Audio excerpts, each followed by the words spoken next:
This time last week, Minecraft revealed their brand new spin-off game called Legends. It looks amazing and many people are excited, but there's also the obvious question of will Minecraft Legends slow down the updates of other Minecraft games so Mojang can work on this? Actually, this game is being worked on mostly by Blackbird Interactive in some large part. There are Mojang employees working on it, but they are dedicated to Legends and not to the base game. One such example would be the executive producer, Dennis Rees. He actually did an interview recently where he confirmed this game has been in the works for a really long time.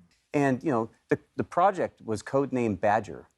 And an interesting little fact for many of those people that might follow Minecraft, if you go back to Minecon 2018 and you look at the shirt that Jens Berenstain was wearing, you'll see a graphic on there. And it's in the shape of a badger head. And really, that was meant to be an Easter egg for years forward, which here we are now. I gotta say, I love a good Easter egg. So yeah, Minecraft Legends has been in the work for years now, and it doesn't seem to have affected any updates yet. In fact, the Never update, which is widely believed one of the best, came out after the production had started. So good news for people who are concerned about base Minecraft updates, but if that's you, you might be confused as to why the Wild update is called 1.19.1 on Switch, and then also as to whether Minecraft will jump straight from 1.19.0 to 1.19.10 as it looks to do. What is the deal with the Minecraft system? Allow me to explain. So the Bedrock naming system for updates usually follows the Java one, but just adding a 0 at the end. 1.19 becomes 1.19.0, 1.19.1 becomes 1.19.10. However, Bedrock has so many platforms, and inevitably some of them have bug fixes, and so 1.19.1 is usually what they would call the first platform-specific bug fix. And so this is a update specifically for the Switch. It should be fully compatible with 1.19.0. However, here's the weird thing. I looked into 1.19.1 figuring, oh yeah, there's a bug fix they had to release at the same time as the main update. We cannot find any information as to what 1.19.1 fixed. I did as much searching as I can, and all I can find is that 1.19.0 is called 1.19.1 on the Switch, which makes me assume there was some game critical or storage critical or system critical bug that was found in the certification process before the Wild update came out, and they had to roll out an emergency fix, but they're not willing to tell us what it is, or they just haven't thought that they need to tell us because it's something so boring and behind the scenes. I don't know which it is, but I'm so interested. But yeah, the next update that you should be excited for is 1.19.10. Usually that would just imply it's going to be some fixes and some changes and stuff, but we do know there's going to be quite a few different changes in that update, including this week they confirmed they would be adding the /locate biome command amongst a whole host of other things. Honestly, I'm excited for this sub-update in a way that usually you don't get to be. Usually a bug fix is just here's some things that you won't really interact with, but 1.19.10 is not just ally breeding, it's not just a new command, it's lots of tiny little changes they're making, which I really appreciate personally. Speaking of appreciation, Dragon is asking how it was considered a bug that allies weren't renewable if people mentioned it through the entire process of development to them. If it wasn't a bug, they just didn't intend to add it, I assume, in this release. My assumption, and this is a big assumption I'm going to have to take, is that the Wild update had a very fixed deadline in place, and so maybe the allies took longer than they were expecting, and so as soon as they got them ready and done for public consumption for the snapshot process, and people immediately said, why can't we breed these? They wanted to add breeding. They thought, oh, that's such a good idea. Why didn't we make them renewable? But they'd already moved on from making the ally to other features. And if you think about it, would they rather release 1.19.0 with all the planned features? I mean, all the planned features in their mind, not including Birch Forest and allies, or would they rather miss a key planned feature just so they could add that in later? I think now they've started to use the 0.1 and 0.10 updates, the first kind of bug fix, to also add some of those features that didn't quite make the cut, but they thought really should have, because if you go all the way back to the Never update, the Piglin Brute, which is now just an annoying, consistent part of the Bastions, didn't come in until a later update. It wasn't in the default base game part of the update, and it's really interesting that they're starting to do this more. I think it's a good thing. I think if we lose fewer features and they come in later, and we get a little bit of a bonus part of the update later on, why not, As I mentioned in my video about features which aged really well earlier this week, the firework rockets weren't added till 1.11.1, but they're one of the best parts of that update overall. I think seeing the bug fixes, not just as an opportunity to fix bugs, but also add features that they couldn't add while the update was in pre-development, I think is a very smart thing, and I'm glad that they're doing it. I'm very happy that they're doing it in a lot of ways, and speaking of happy things they're doing in a lot of ways, here's something weird Carolina M asks, which is, isn't it weird that you use a tiny water water bottle on dirt and you have mud, but you can put a whole water source above it and nothing. And yeah, I was doing this for all of my last stream, but 27 on the Super Flat Survival, if you're curious. I was using water bottles, even though it was already covered in water, and the answer as to why this is true, even though it makes no logical in-game sense, is because it's more fun for gameplay reasons. Minecraft is filled with realism compromises, which make the game more fun, whether that's riding pigs, whether that's being able to feed dogs rotten flesh without them getting infected, or whether it's, 1.19 added quite a few of them. Like we mentioned, if all dirt underwater became muddy, that would ruin a lot of people's builds. So instead, they make it so you have to actively choose to do so.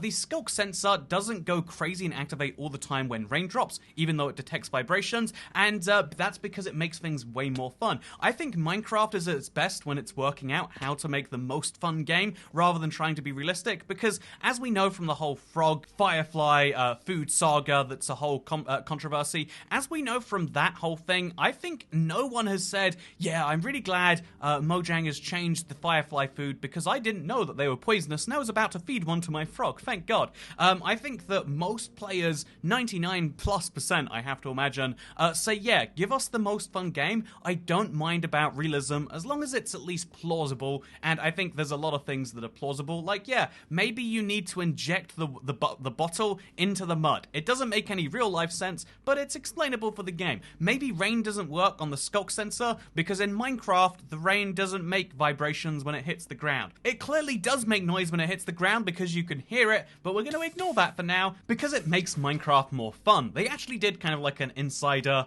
behind the scenes about their creation of mud. I thought it was a really interesting video, and I'll show you just some of the alternative mud textures they tried. They wanted to make it look natural, but mud in the real world doesn't come in 1 meter by 1 meter cubed, so they worked around it by making these interesting red and then brown, and then they eventually decided on the weird grey texture that we have, because working within those confines, that's the most interesting way to make a mud-looking block. It's really interesting to think about these sorts of things, and all I'm saying is I'm glad that whoever says that Minecraft has to be realistic is only behind mobs and what you feed them and how you tame them. I'm glad they don't have any power over the rest of the game, because I think they make some really cool decisions when you just let developers do what they think is interesting. Anyway, speaking of letting developers do things that are interesting, Manju Bahata says, works on Java, does it? In response to my Seed Sunday, which came out a couple of weeks ago, and I figured this would be a useful time to remind people of how things are right now. We have had several Mojang developers committing to full seed parity at some point, but right now there is not full seed parity. All the biomes will be the same, but all the structures will be moved, which means this exact same seed, if you load it up on Java, would be sad because all the structures would be missing. I think there is, for what it's worth, it might be worth going through some seeds that are interesting on both versions, because it just involves terrain, but if you're looking for structures, it will never be the same across Java and Bedrock, so those are the things where you need to be extra clear, is this Java or is this Bedrock? In the dream future, that doesn't need to be true, but I think, given the different redstone systems, given the different everything systems, there'll always be different builds and different ways to do things and different seeds between the two platforms. Maybe I'm wrong though, I'd like to be. Speaking of things I'd like to be, what would a 2022 tutorial world and minigame look like? Asks Delt Spicy Gaming, fun videos and fun time. Is that a real channel? Anyway, I think this is one of my favorite questions that I've been asked, because it's so fun to imagine the alternative world where all it takes for Console Edition to still be around today is for Microsoft to never unify Windows 10 and PE and all these weird versions of the game, to never start bringing about this unification, or alternatively, Microsoft never buys Mojang, and then Mojang has much smaller goals. Minecraft is probably a smaller game today, but it's also probably spread across more platforms. They probably also don't have as many Minecraft spin-off games. I feel as though Mojang as a studio before Microsoft were very keen on proving that they could make good games that weren't Minecraft themselves. Scrolls, Cobalt, and 0x10C, and obviously, none of those games are massively successful, but, they were trying different things, and so I think they'd be more willing to leave Minecraft alone, and so in that world, we are just waiting on 1.19 to come out for Xbox Series X and Xbox One and PS4 5, etc. And the weird thing is, I genuinely can't imagine what a tutorial world would look like. It's been so many years since we've seen one. I would love to see 4J make one for an update, just for old time's sake at some point. I know they totally can't do that because it takes, you know, like hundreds of man hours and they have to pay for that, but I would love to see a tutorial world. If you are anyone at Microsoft or Mojang, or you have the decision to make this, please hire 4J, or, you know, honestly, make your own if you think it's cheaper, but make a tutorial world and bundle it for free with all the Minecraft versions, which aren't on phones where storage is super limited. Bundle a free tutorial world with the game so that people can learn about new features, and they would be able to engage with the updates so much better. I mean, we'll ignore the minigame thing for now because there would have been like a dozen of them, but it's so interesting to imagine that alternate future. But we won't dive into it too much. Instead, we'll talk about the alternate future compared to the current present, because Michaela asks, did 1.19 live up to your expectations? So, good question. I think the answer would have to be that the update really was an exciting one for a big part of it, and then I was kind of bearish on the update before, like, I don't know, 2-3 weeks before it came out, so I was like, so what is extra coming in here? But then I realized it was coming out pretty soon, and that was a really positive thing, and I was excited to play around with the new blocks. I haven't really gotten to do much of that outside of my, deep dark survival world, which, by the way, will be continuing. I'm sure you can see some fresh gameplay of me going beyond that week in the background. I hope you're enjoying it. It's really weird to make gameplay videos from because it's so dark. But anyway, I really am enjoying the parts that I'm playing, but I'm also just so exhausted by some bits. I'm like, oh... The frog, like, I want to collect all the blocks in this update, and it's going to be fun to play around with mangrove, fun to play around with mud bricks. It's going to be fun to go into the deep dark and silk touch up those blocks, but going and getting, I'm going to have to take frogs to the nether, get them to eat magma cubes, that's the bit that's going to make me mad every single time, because this could have been so much simpler. This could have been a feature that made sense, but no, it's, I think ultimately, did it live up to my expectations? Yeah, because I kept my expectations pretty tiny, I'm really excited by all the different ways we can take this, and the fact that 1.19.10 is going to add even more features to the game, I'm quite excited. I want to play around with allies also, but I don't know where they would really go. It's one of the weirdest updates in terms of I'm least aware of how I'm going to play around with this and have fun with it, but maybe that's half the fun sometimes. Speaking of half the fun, Glowerworm asks, I wonder if Legends, the Minecraft action strategy spin-off game, will have the ability to pause the game, which Minecraft itself is missing. I guess because it's such a difficult next-gen feature to implement. The reason Minecraft doesn't have pausing is because it's by default, at least the Bedrock edition, it's by default designed to be played multiplayer. Even if you play in a world and you don't have any friends, it will still open up your games to be available to friends, which means if they added pausing, even if they added it to single-player worlds, it wouldn't work because other people could join the world, and you can't pause a world that is multiplayer. You know when your mum's like, oh, just pause the game. You'd be like, Mom, it's multiplayer. I'm gonna die if I pause it.